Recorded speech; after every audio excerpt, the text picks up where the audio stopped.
Hi, everyone, and welcome to the Neil Haley Show. You can check me out on Twitter at Total Tutor, Neil S. Haley, Facebook, at Total Radio Net, and NeilHaley.com. And I'm excited to welcome to the program my co-host, Peter Alvidge. Peter, last week's show was quite interesting, but this one I'm just so excited about. And a couple of weeks ago, really the conversation I had about Mike Webster, it was an in-studio guest, very, very, Walt Evans, the strength and conditioning coach in the 80s, really with head trauma, but also the Pittsburgh Steelers. I can't wait to introduce this guest. So I'm excited to welcome the program author Scott Brown of the Pittsburgh Steelers Fans Bucket List. And it's everything you need to know, do, and see. Scott, thanks for calling. How are you? I'm great. How are you doing today? Fantastic, Scott. I tell you, I have a bucket list of just Steeler memories for sure. So it must have been really fantastic to be asked to write this book. Wouldn't you agree? Yeah, it was actually it's a pretty daunting task too. To fill a book with all the bucket list items, even for a franchise and organization as great as the Steelers. It challenged me and it kind of got me out of my box. I covered the team for almost 10 years, and during that time, you kind of have to suspend being a fan. I grew up in the Pittsburgh area, so it kind of got me back to my roots as a fan a little bit. I did some fan stuff, and one of the cooler things I did was the guy who started Frank's Italian Army. He has a pizza place in Pittsburgh, and I went there one day and met up with him, and it was incredible to hear his stories and hear him talk about the quote unquote armies. He kept referring to it, and it was like stepping back into a different era. He was talking about the time they drove a tank onto the field at Three Rivers. Oh, wow. Which, imagine with security being what it is today, that would never happen. And they talked to them, cutting out these loads, like hauling out these loads and sneaking in reading wine. It was just a ton of fun to talk with him and a lot of other stuff. Like you said, I kind of had to approach it not as a sports writer so much, but kind of as a fan. At the different events, for sure. Absolutely. And so that research led to experiences that have happened in the Steelers franchise, not just on the field, but off the field as well, right? Yeah, and a lot of it was, I guess a lot of history went into it, and that was one of the challenges too. Is there's so much history with this franchise, and where do you stop? I didn't want it just to be a recitation of the Steelers' history, as great as it is. Yeah. So that was a challenge too. Is making it fun. And one way I tried to do that is I kind of talked about, hey, learn the equation, and I don't have it in front of me. So, but it basically tying in how the Steelers lost out on Dan Marino because Dan Rooney went into the draft room, and he had, after speaking with John Clayton of ESPN, who was then, I believe, Pittsburgh Press, had told Dan this great idea he had to trade Cliff Stout for a second-round pick and use the first-round pick on Dan Marino and use our second-round pick on defense, which is what the Steelers were targeting. Right. And Marino walks into the room and tells the other guys, including his brother, Art Jr., and they think it's this great idea, and they said, where did you come up with that? And he says, John Clayton. And they said, what, the sports writer? And, they basically just laughed it off, and the Steelers ended up passing on Marino. And I kind of brought that around to Ben Roethlisberger because in 2004, right, the Steelers were, when they were deciding who to pick, they were leaning towards an offensive tackle of Arkansas named Sean Andrews. And then Rooney was in the room, and, he kind of, if he wrote in his book, nudged the conversation toward Roethlisberger because he didn't want to, he feared missing out on a franchise quarterback. So, I tried to do some fun stuff with that with some of the history and um, and other stuff in the book. Peter, Gotcha. go ahead. So Go ahead. I'm just curious. Besides, being an obvious fan and then writing about the Steelers, is there anything else like story driven as to the reason why you wrote the book, besides being a fan?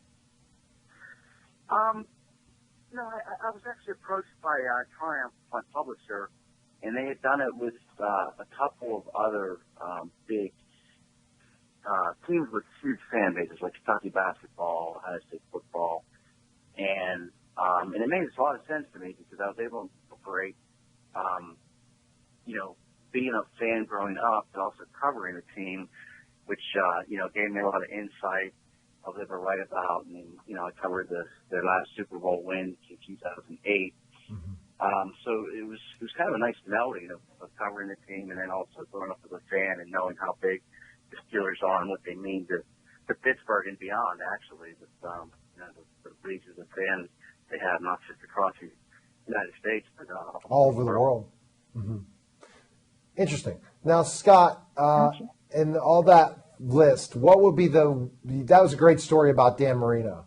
I mean, I have a list of Steeler memories myself. Scott, what was one of the things you researched, because you covered the Steelers and also are a fan, that you were shocked by that you've written in the book? Oh, wow. I don't know if anything shocked me. Okay. One thing that did surprise me a little is just the immaculate reception. I interviewed Frenchie Fuqua for about an hour. He was one of the more colorful players. Oh, he is. I loved it. And also Yeah. a principal player in that disputed play. He was the one that got crushed by Jack Tatum before the ball ricocheted back to Franco Harris, Right. and then Gallup picked it up and Gallup for the touchdown. And I was a little surprised in talking to Frenchie at just the bad feelings and bitterness are engendered between players from both teams, and one that remained throughout the years. And in fact, Frenchie had been a college teammate of one of the Raiders tight ends. His name escapes me. It's Raymond Chester. Okay. And they had basically stopped talking because of that. And they had been pretty good friends. And it took a while, and I believe maybe there were college reunion. They actually started talking again, and they talked a little bit, but their friendship was never the same. And so that surprised me a little, that just that play, how much it still resonates for Steelers in a great way, for the Raiders in a bad way. So maybe that just how that play lingers in both franchises surprised me a little bit. Peter, just to give a background to my co-host Peter, who's in his 20s, I was, again, this happened at a time when I was not in live. So, Peter, I was not alive. I was in my mother's womb, and she said this is one of the reasons that I came early. One reason was because of this immaculate reception, and the other reason was Roberto Clemente dying. So two different things led to me be born on January 7th, 1973. So Scott's laughing about that one, but that's the Pittsburgh thing that you and I have in that connection, Scott. Now, so Peter, this play, in so many ways, I could imagine a sports fan now, especially an Oakland Raiders fan, just literally wanting to drop their head to remember this. I interviewed David Humm, and I forgot if I talked about, I think he said he was pretty ticked off. The Raiders were the characters of characters, Peter. I'm interviewing someone that wrote a book on Ken Stabler in a couple weeks. And they were different, Peter, than the Pittsburgh Steelers. The comparison, the Raiders were taken care of. Al Davis treated them like royalty. Roonies are the Roonies. The Steelers were the Steelers. And for the Raiders to lose was just tremendous. Peter, did you ever see that? Did you ever see the Immaculate Reception? Did you ever watch that? I definitely heard about it. I've definitely read about it, but I haven't seen it. All right, question. Well, yeah, go ahead, if I Scott. can interject too, basically it's turned into sports equivalent of disapproval film, in that how many times it's been dissected and looked at and all the different angles. So that it really is something still. And the fun thing is, Frenchie, he swears, he's been saying this for years, he swears he's taken the secret to the grave with him of whether or not he touched the ball first. And back then, if had he touched the ball first, it would have been an illegal touch on Franco Harris. So he's still not saying whether or not that was a legal play. Unless someone gives him $1 million, he says he's never been kept out. It's one of the things, if you got the chance to talk to Terry Bradshaw about it, or Franco Harris, or Frenchie Fuqua, it would be the best interview ever. I mean, Frenchie's funny because he says, I'm taking this to my grave. And Scott, he has like this unbelievable character, right? He's a character beyond belief, isn't he? Unreal. That might have been, if it wasn't my favorite interview, it was definitely up there. Because he said it, I mean, he's a flat out character. Listen to tell stories about Chuck Noll. That's the time when Frenchie tried to hide, I believe it was his fiance then, in the bathroom of his hotel, and Chuck came over to have to bar some music, and he thought he'd fooled him, and then Chuck doubled back and basically said to the girl, yeah, this gentleman needs to work, she needs to leave. And just even talking about his platform shoes, how he still has these bumps today from wearing them. It's not, I'm sure football has a little bit to do with it, but he said his feet are a mess to this day because of wearing his platform shoes. Oh, my gosh. Yeah, he was an absolute treasure to talk to, and I think I did put that. That's one thing too is neat about the book. So I was able, doing interviews and different research, I was able to incorporate that into like a bucket list item. And one of those is if you get a chance to hear Frenchie people speak to it. He's that entertaining, and his story is that good. Exactly. With the immaculate reception, just his whole persona. So where's Frenchie live now? Scott, where's Frenchie live now? He is outside of Detroit and retired, and I think he's doing retirement. But I know he still makes various speaking engagements, and maybe does some card signings, things of that nature. So he is retired, but again, he still makes public appearances, and he's, again, if any Steelers fan, or even sports fan in general, would be doing themselves a favor by just hearing him speak, or even just talking to him, man. He's that funny. Fantastic. So, Scott, when we get back, and Peter, I'm going to let you have that question after the break. When we get back, we're talking again to Scott Brown, author of the Pittsburgh Steelers Fans Bucket List, and I won't go back into how much I love Triumph Books' finish up label of everything you should need to know, do, and see. Like the die books are funny as well, but very interesting, funny meaning like the title list. So when we get back, more Scott Brown. You're watching the Neil Haley Show, simulcated on the Total Celebrity Show Authors Corner, and we'll be back in just a moment.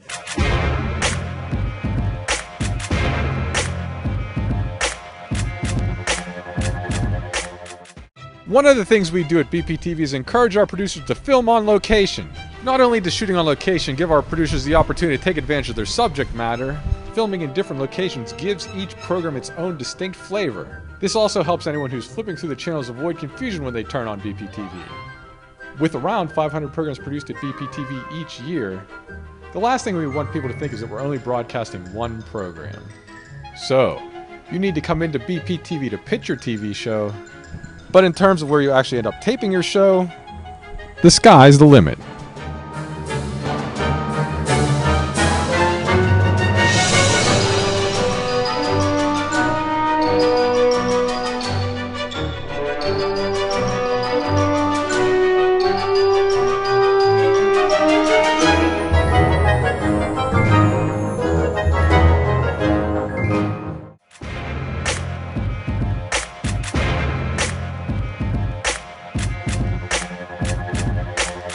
We're back to the Neil Haley Show. I'm with Peter Elvidge and author Scott Brown of the Pittsburgh Steelers Fans Bucket List. And you can pick it up this on Triumph Books, definitely in any of the Pittsburgh areas, but all over the world, because we're heard all over the world and seen all over the world. as Pittsburgh Steelers. I had to jump on this in a lot of ways to get this opportunity to interview him. And it's funny, the Triumph Book publicist, and Scott's going to laugh, they offered not you first, but the Philadelphia Eagles. Come on now, Philly. Well, he is going to be on the show next week, but because I love interviewing all sports. But come on now, Scott has to be on my bucket list of who to interview or to have coffee with and trade war stories of interviews. But Peter, what is your question? Yeah, so I was just curious, like, throughout the whole book, like, kind of, looking at all the different things on the bucket list, what would be that one thing that everyone absolutely has to, if you can't do everything in the book, what is it? Well, that's a great question. I think I would do training camp. Okay. Even maybe above the game day experience. And I say it for a couple of reasons.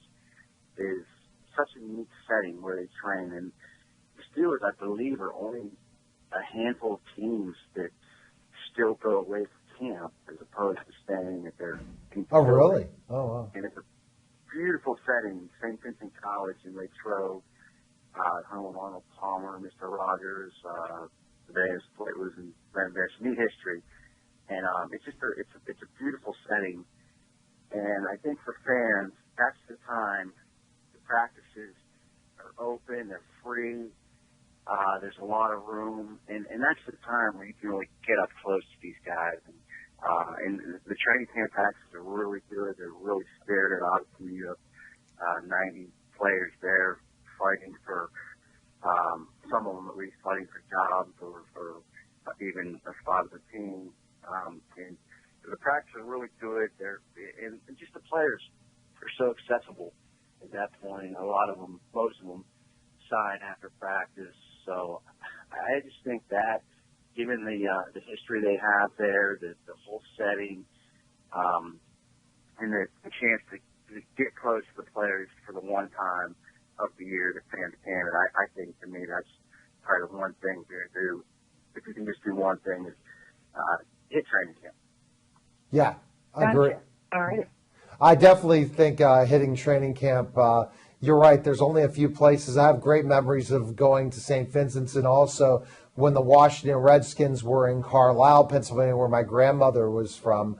Just the up close and personal opportunities to sign autographs with the athletes, all those different things. It's really sad, as you said, Scott, that only a handful of teams are doing it anymore, because I think it really what makes the NFL different compared to other sports is how easy and up close you can get to these players. Right, Scott?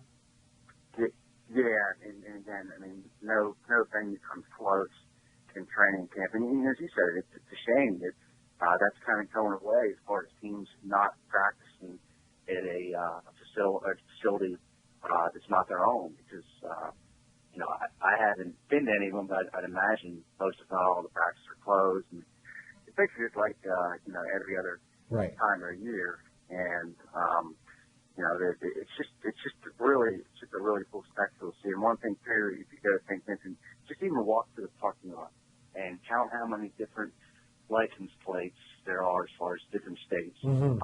You'll see them. They're from all over the country, and then you'll see some Canadian plates. So it's just a really cool setting, and again, it's the chance. That's the one chance you have to get close to players. It's funny, when I covered the team, their facility, you'd always see a handful of autographs out, that they would hang out at the entrance / exit, thinking that these guys are going to get out of their car and sign autographs, and it's almost want to say, Dad, what are you doing? You're not going to get it. Yeah.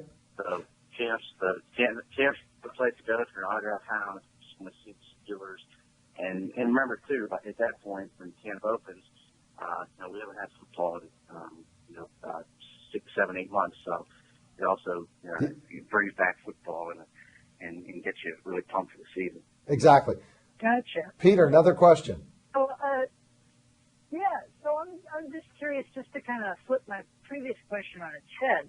I'll specifically orient around blindness and visual impairment, but I'm curious, like the things on your bucket list. Like what would be the thing that I could do if blindness or visual impairment that would be accessible to me?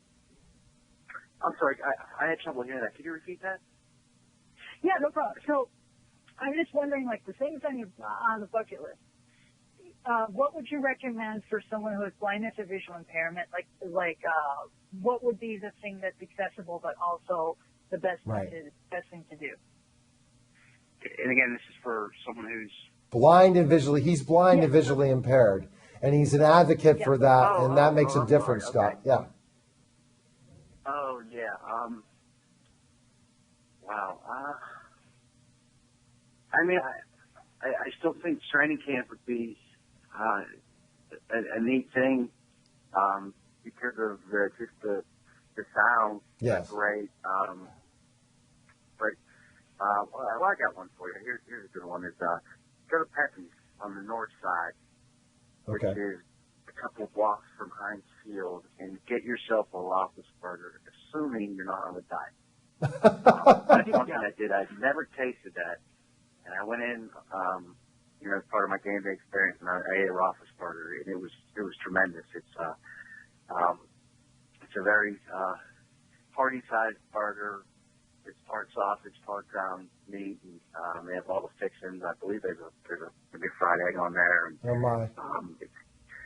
it's not going to be real good for your cholesterol, but your taste buds will really thank you. So that would be And that blows Primanti Brothers away, Scott. I believe it does. No offense to Primanti Brothers, and that might just be a personal preference. But to me, I would take a Roethlisberger over Primanti's any day of the week. Okay. But again, that's recognized that Primanti's is an institution here, and I guess in a roundabout way, I'm trying to say I don't like coleslaw. So. Yeah, I don't know.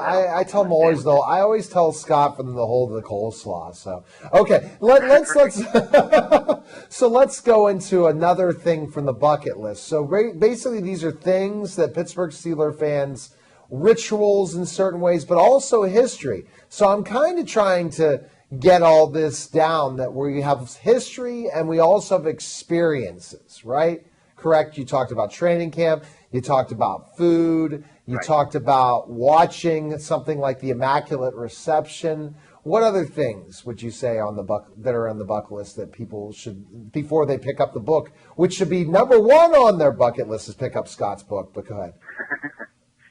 Well, I appreciate the plug there. And one thing, and unfortunately, you can't see the play, but there's a play that came out. It's at least been 10 years, if not longer, called Chief. And I saw it twice in person. It's unbelievable. It's a one-man play, and it's set in the office of art, quote unquote, the Chief Rooney. Oh wow! And talking about his life, and it transcends sports. It's not just a story of the Steelers; it's the story of Pittsburgh. Oh yeah. Talking about all his different experiences, and unfortunately, the play is no longer running. However, one gentleman by the name of Tom Chaffee, he came out with he basically filmed the play. Yeah. And it is available on DVD. So I would say get that DVD. Yes. It's something you're going to watch multiple times, and it's just the actor Tom Atkins, who is a Pittsburgh native, just hits it out of the park, and it's just such a fascinating story because the Chief really was a fascinating, colorful guy who set a tone of the organization persists to this day. It's what makes and that's one thing too, is to learn, learn the history of our. He's that paramount of a figure. The Rooneys are amazing. Yeah, right. And so that's the special thing. So if I would go back into bucket list memories, but then I'll let you finish up, Scott. I was thinking and reminiscing of different memories. The Immaculate Reception was first as a Steeler fan. Roethlisberger to Santonio Holmes, but also Bradshaw to Stallworth. You think about, specifically the last play where they beat the Indianapolis Colts that led in the Super Bowl against the Dallas Cowboys, to Bradshaw's amazing Super Bowl win against the Cowboys again. Those memories, winning it for Jerome Bettis, that takes the cake in so many ways of people. So, Scott, what else am I missing? So memories are part of this in the book. So how are the chapters laid out and stuff for our listeners and viewers to understand? Well, it starts with the game day experience, because I would think, your bucket list, that has to be, Yes. For most people, even though I said training camp. And again, that was personal preference, but I would think you'd experience that. And it's not just go to the game. When I researched that, and I went down like 5 hours, maybe 6 hours before the game, and just went to different bars, Right, including Jerome Bettis's, and went to this Pittsburgh fan store, which as I noted in the book, if you're in there and you stop, there's a good chance you're getting trampled because there's so many people in there, and there's just terrible towels flying off the racks and anything Steelers related. And then I hit some tailgates, and I went and had my Roethlisberger, went into the game. So that's where it starts. Then I go into training camp, and then get into some of the history, get into a little later in the book, some road trips to take, talk about Steelers bars, and Oh, wow. maybe, and that's kind of a bucket list thing is you can find one anywhere. Yeah. So, that's something, and some road trips to take, and that's where I was able, like the road trips I was able to incorporate, covering the team, because I visited every NFL city except for Seattle. So I had a pretty good handle on, here's some good road trips to take if you're a Steelers fan. And then kind of, got into tying it up at the end, which I think is a fun thing, is, if you're a hardcore fan, do a Steelers quiz for you and your buddies, and then pick your all-time teams. Your Mount Rushmore for the Steelers, which was incredibly hard when I did it all-time. I did a couple of Mount Rushmore. Oh, yeah. But I think you won 4 figures, and I was like, oh my gosh, look at the people I'm leaving off the list. So that's kind of how it lays out. Go, Peter. We are almost running out of time. What question do you have for Scott? Yeah. It's just I just had a quick question. So for the bucket list, what is one thing that didn't make the cut into the book? I don't know if there's any one thing, because I had a lot of latitude, and a lot of pages to fill. So I can't think of anything that didn't make it in, and that's not saying it didn't. Right. I think, as far as I know, I covered everything, at least that I thought should be on a bucket list. But again, that doesn't mean there's something in there that I'm missing. Fantastic. Yeah. Off the top of my head, I can't name one. All right, so we're running out of time. Scott, purchase your book in all finer bookstores, available on Amazon, all those different places. Well, can we find information on you anywhere, Scott? Twitter, my handle is Scott _Brown15, or Scott Brown _15. All right. Well, thanks for calling, Scott. Thanks for coming on the show, and take care. And we'll have to, because you're a Pittsburgh guy, we'll have to have coffee sometime. Okay? Absolutely. Look me up, and I really appreciate you having me on. I really enjoyed it. Thanks, Scott. All right, take care. All right. That was the Neil Haley Show. Take care, guys, and we'll see you next week.